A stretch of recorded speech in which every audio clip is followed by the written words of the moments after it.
Well, good morning, good afternoon, good evening, whatever the case may be. This is Dr. Jeff Zarnick, Associate Dean, Department of Criminal Justice here at Southern New Hampshire University Global. And as always, on behalf of your incredible faculty, your awesome advising team, the wonderful people at the Writing Center, I always forget to include them, and all the other support services here at SNU Global. Welcome to yet another edition of Dr. C's Corner. And I want to thank you for subscribing. I've got some great responses on these things, so I'm just going to keep rolling along and seeing what else I can do to help. So, anyway, long story short, I know I talked about this before, but I want to talk about it a little bit more about critical thinking, right? Because we're looking at problems that are occurring all the time. You see them in the papers everywhere, and it's really unavoidable. But we are problem solvers, and so it's incumbent upon us to be really good at it, right? And what does it mean? We have to be great critical thinkers.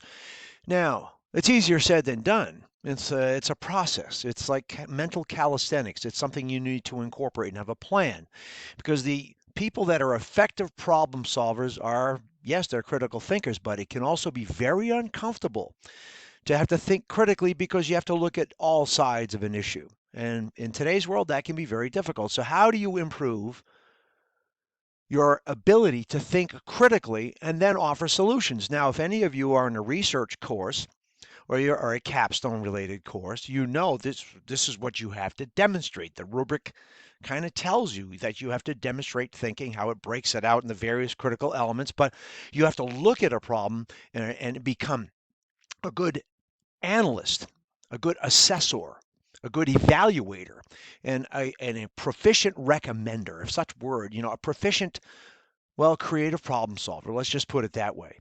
So how do you do this? Well, first you have to become more self-aware. All right. Don't rely on others, okay, to dictate who you are. You need to know who you are. It means you have to consider how you think. What are your values? What are your morals? Ethics, etc., other beliefs. What do you believe in? How do you reflect on these values? Okay, how do you share them? How do you enhance them? Number two, understand how you think. Identify, evaluate how you receive and process information. Now, it's hard. It's hard work because we're bombarded with multiple sources of information on a daily basis. It's in the thousands. It's crazy. So you have to be very careful of where you get your information, and then more importantly, how do you process that information as you embark upon becoming a great critical thinker. It means you recognize your own prejudices and how they influence your solutions and your decisions, right?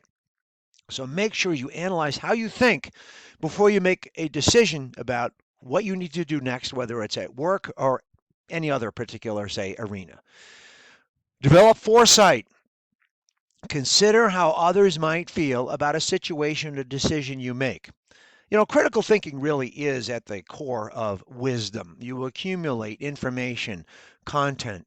You make decisions over time. You make good ones and you make bad ones and you learn from them. But you also have to learn how others may respond to the way you think.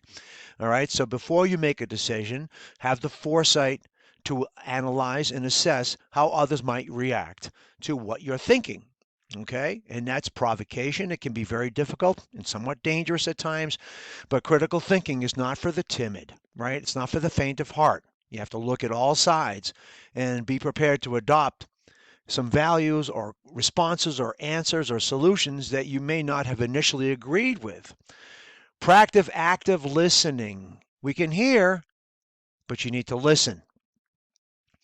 You have two ears and one mouth, right? So active listening is really the foundational element of effective critical thinking. You have to listen, absorb, be attentive. Okay, when your coworkers or your peers or your instructors are trying to get you to do something, they're offering authenticity and relevance, telling you why something is important to know. All right, break down that resistance and listen attentively and carefully. Practice empathy and focus on understanding others' perspectives. Ask questions. I've heard it said before on numerous occasions. Wise people ask questions. Always ask. If you're not sure, don't be embarrassed. There's no such thing as a stupid question. No such thing. Start with what you already know. Confirm what you have. Get all the details correct and ask questions. Okay? Nothing wrong with that. That's how you learn. Evaluate existing evidence. And if you're in a research course, you know what I'm talking about. You've got to have evidence. Okay? You have to have evidence to support facts. So you use previous experience and facts to help you make your current decision right now through critical thinking. All right? So what did you learn from your experiences that will contribute to critical thinking? Get a mentor. Nothing wrong with that, huh? We all need that one or two, those people in our lives that can see things from a different perspective and can give us some great counsel and advice. Not to tell you what to do, but just to give you some of that feedback. So, thank you again for tuning in to yet another edition of Dr. C's Corner. Again, this is Dr. Jeff Zarnik, Associate Dean of the Department of Criminal Justice, and again, on behalf of the great faculty that I work with and for, and your phenomenal advisors, thank you for listening. Thanks for the feedback. If you have any questions or need any assistance or help at all, it's j.czarnec@snhu.edu. Have a great weekend. Please be safe, and thank you.